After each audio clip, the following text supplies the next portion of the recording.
បាទសួស្តីអ្នកគ្នាខ្ញុំបាទប្រសើរជួបមួយខ្ញុំទៀតហើយហើយថ្ងៃនេះខ្ញុំនឹងប្រៀនអ្នកគ្នាលេងច្បាប់ Bolero ហើយច្បាប់ Bolero ខ្ញុំចេះគឺមានពីរប្រភេទគឺទី1 Bolero លេងបែបជា strum ហើយទី2លេងបែបជា finger picking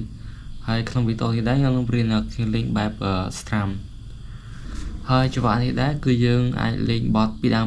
ដូចជាបទចំបៃសៀមរាបច្បាប់បាត់ដំបងជាដើមអញ្ចឹងតោះឥឡូវយើងទៅមើលបងប្អូនថាច្បាប់ហ្នឹងគឺយើងលេងមិនអញ្ចឹងមុននឹងចូលដល់ការបង្រៀនច្បាប់ Bolero បែប strum ខ្ញុំសូមលេងឲ្យអ្នកគ្នាមើលតិចសិនថាបែប finger picking គឺយើងលេងមិន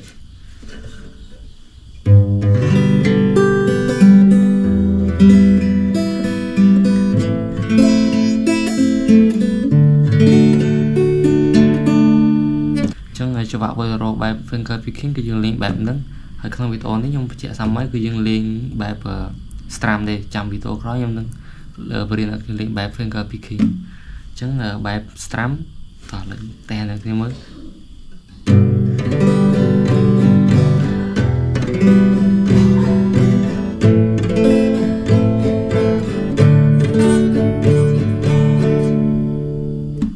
បាទដូចអ្នកគេឃើញអញ្ចឹងគឺបែប strum វារៀងងាយស្រួលជាងបែប finger picking អញ្ចឹងចូលដល់របៀបកេះអញ្ចឹងរបៀបកេះមកត្បូងអ្នកគ្នាយកមេដៃដាក់នៅលើដៃឆ្អោបែបនេះមកតបមកអ្នកគ្នាយកដៃឆ្អោហ្នឹងមកគោះនៅលើខ្សែបាសគោះបែបហ្នឹងបានមានកម្លាំងមកស្នេះអ្នកគ្នាយកមេដៃគោះវាអត់សូវព្រោះដូចយើងយកមេដៃស្កត់នៅលើដៃឆ្អោយើងគោះទេវាមានកម្លាំងជាងហើយច្បាប់របស់វាគឺដំបូងគោះលើខ្សែបាសតបមកយើងរះចុះក្រោមមួយហើយឡើងចូលឡើងចូលឡើងតោះមកយើងដូរទៅអាគាត់ថ្មីអាហ្នឹងគឺសម្រាប់ច្បាប់ពេញឥឡូវខ្ញុំសាកលេងនេះគ្នាមើលសម័យមើលលឿនតិចខ្ញុំកាប់ខ្ញុំចាប់អាគាត់ G ឬក៏ Sol ខ្ញុំសុំហៅជាភាសាអង់គ្លេសស្រួលអ្នកគ្នាយល់អញ្ចឹងខ្ញុំចាប់អាគាត់ G ព្រមមកទៅ E minor A minor និង D តោះខ្ញុំសាកលេងតែគេមើលអញ្ចឹងវិជ្ជាសម័យមិញគឺជាចង្វាក់ពេញជាងគេឥ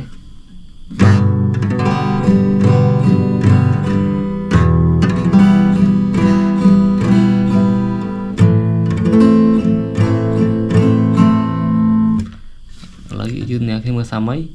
បាសរះចុះក្រោមមួយឡើងចូលឡើងចូលឡើងតោះមកដូរទៅអាកថ្មីបេះទៅដែរ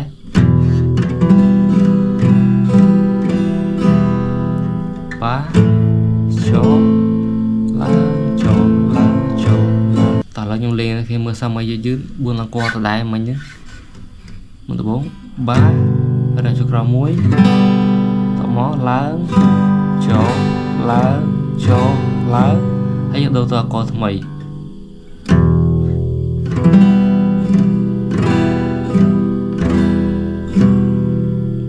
ក៏ថ្មីទៀត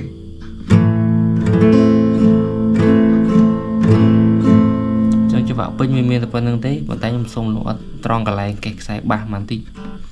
ត្រង់កន្លែងកេះខ្សែបាសហ្នឹងសម្រាប់អកដែលមានខ្សែបាសទី6ទី5គឺយើងកេះមកដុំលើមកដូចជាអក G អក EM ហ្នឹងវាមានខ្សែបាសទី6អញ្ចឹងយើងកេះមកដុំលើកេះតាំងទី5ទី6មកប៉ះដល់ខ្សែទី4ក៏វាអត់អីទេយើងប្រហែលមកប៉ុន្តែមកក AM វិញឬក៏ La minor ហ្នឹងគឺយើងមិនអាចកេះខ្សែបាសខាងលើបានទេយើងកេះមកដុំកដាលមកយើងស្មានមកមុនដំបូងវាអាចខុសវាអាចត្រូវប៉ុន្តែយូរទៅអាចនឹងព្រោះជាងមុនហើយឥឡូវខ្ញុំសាកកេះនៅគ្នាមើលមកដល់ក G EM តមកដល់ AM យើងកេះខ្សែបាសនៅកដាលវិញឥឡូវឲ្យគៀកបន្តិចដំបូង G កេះម្ដុំលើដល់ Mi minor EM ដល់ពេលចូលដល់ AM យើងកេះម្ដុំកដាលវិញអ្នកគ្នាលឿនវាសំឡេងវាប្រែបើយើងកេះខាងលើមើលទៅវាដូចវាអត់សូវសមសំឡេងចេញមកវាដូចខុស ណាមួយខ្សែបាសរបស់អាកហ្នឹងគឺវាមិនលើខ្សែទី4ទី5និងទី6ទេអញ្ចឹងយើងកេះម្ដុំកដាមកឥឡូវមុនចូលដល់ចង្វាក់កន្លះខ្ញុំសុំលេខចង្វាក់ពេញឲ្យមើលបច្ចៈសាមញ្ញតោះឥឡូវដដែលបាសាមញ្ញ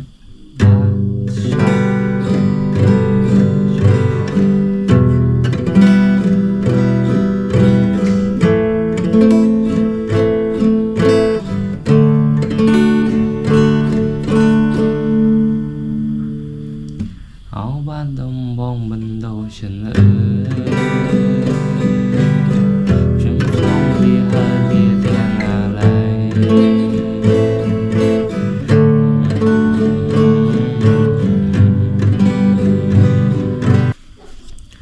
តោះឥឡូវយើងចូលដល់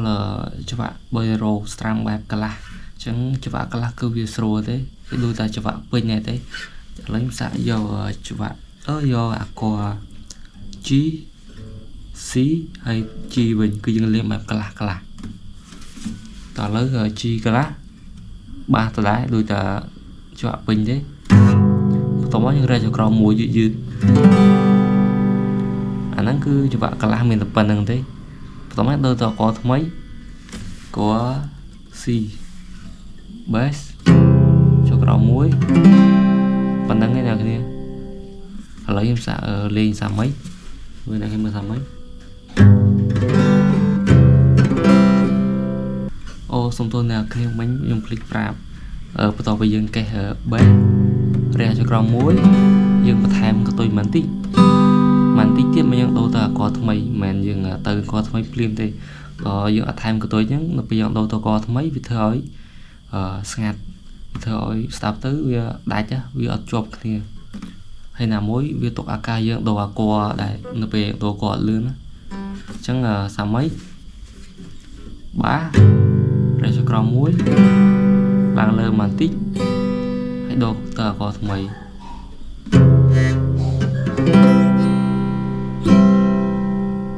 ដូរអក្សរថ្មីទៀត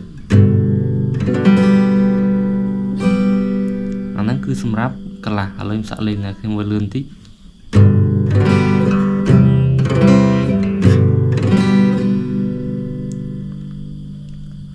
ឥឡូវយើងរំលឹកសាមីតើតើនឹងចង្វាក់ពេញបាចូលអូ sorry បារះចក្រោមឡើងចូលឡើងចូលឡើងដូរទៅអក្សរថ្មីឥ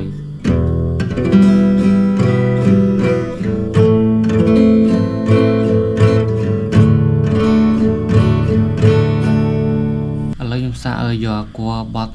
ចំប៉ាបាត់ដំបងអ្នកគ្នាមើលបន្តិចខ្ញុំសុំលេងអ្នកគ្នាមើលបន្តិចអញ្ចឹងនៅក្នុងបទចំប៉ាបាត់ដំបងគឺវាមានអក្សរពេញអក្សរកន្លះស្រាប់ធ្វើយើងស្រួលយល់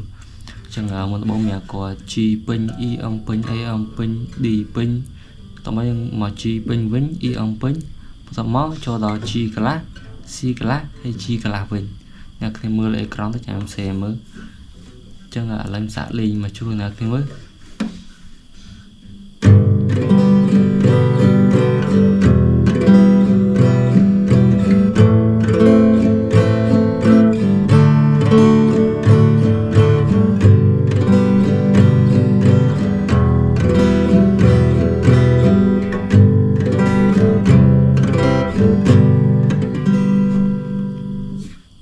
តោះលើសាមី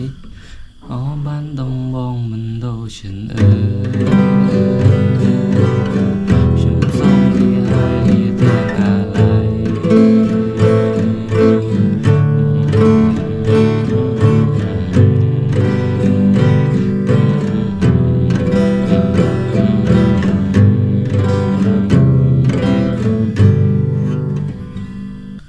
ចឹងសរុបមកចង្វាក់ bolero បែប strum គឺវាមានតែប៉ុណ្្នឹងទេ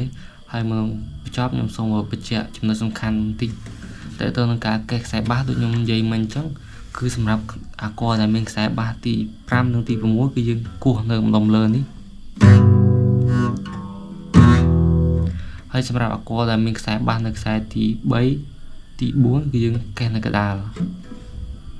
អូនៅខ្ញុំបញ្ជាក់បន្តិចខ្សែទី3មិនមែនជាខ្សែបាសទេតែបើសិនជាវានៅខ្សែទី4គឺយើងកេះ ទាំងពីរខ្សែហ្នឹងគេនៅកដាផ្ដុំហ្នឹងវាមានដូចជាអក្សរ AM អក្សរ D គឺមានខ្សែបាសនៅខ្សែទី4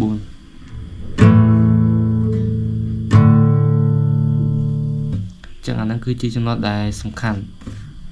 ហើយអ្នកគ្នាហាត់លេងនៅផ្ទះទៅលេងដូចខ្ញុំប្រាប់ចឹងបាសរះចុះក្រោមឡើងចុះឡើងចុះឡើងដល់ទៅកថ្មីចឹងសម្រាប់ការរះចុះក្រោមក៏វាដូចគ្នាដែរនៅពេលយើងរះចុះក្រោមយើងព្យាយាមប្រើកម្លាំងដៃស្កត់ឲ្យខ្លាំងបន្តិចប៉ុន្តែឲ្យយឺតបើពិសោធន៍ខ្ញុំកាលខ្ញុំរៀនលេងចង្វាក់ហ្នឹងដំបូងគឺខ្ញុំតន់ហន់គឺយើងបែបថាយើងទប់អារម្មណ៍អត់ចុចយើងចង់កេះថាលឿនណាទាំងតែអាកន្លែងហ្នឹងគឺយើងបែបយឺតតែប្រើកម្លាំងឲ្យខ្លាំងបន្តិចនៅពេលខ្ញុំរៀនដំបូងគឺអាកន្លែងហ្នឹងគឺខ្ញុំចេះតែច្រឡំទៅលឿនរហូតអញ្ចឹងអ្នកគ្នារៀនដំបូងច្បាស់ជាជួបចឹងដូចខ្ញុំដែរអញ្ចឹងសរុបមកមិនថាចង្វាក់ bolero បែប strum ឬក៏ finger picking ទេគឺយើងអាចលេងជំនួសគ្នាបានវាមិនទៅជាបញ្ហាទេគឺវាចង្វាក់តែមួយទេគ្រាន់ថាមួយលេងបែប strum មួយលេងបែប finger picking ហើយក្នុងវីដេអូនេះខ្ញុំរៀនបែប strum ប៉ុន្តែវីដេអូក្រោយខ្ញុំនឹងរៀនបែប finger picking ហើយវីដេអូក្រោយចេញនៅពេលណាខ្ញុំក៏អត់ដឹងដែរព្រោះខ្ញុំរវល់មែនតើវីដេអូខ្ញុំពេលខ្លះ2 ខែចេញម្ដងឬក៏1ឆ្នាំចេញម្ដងអញ្ចឹងទៅចុះសិនខ្ញុំមានពេលខ្ញុំនឹងធ្វើវីដេអូឲ្យអ្នកគ្នាលឿនតិចហើយវីដេអូខ្ញុំមានតែប៉ុណ្្នឹងទេបើសិនអ្នកគ្នាមានចម្ងល់អាច comment សួរក្រោមបានជួបគ្នានៅវីដេអូក្រោយ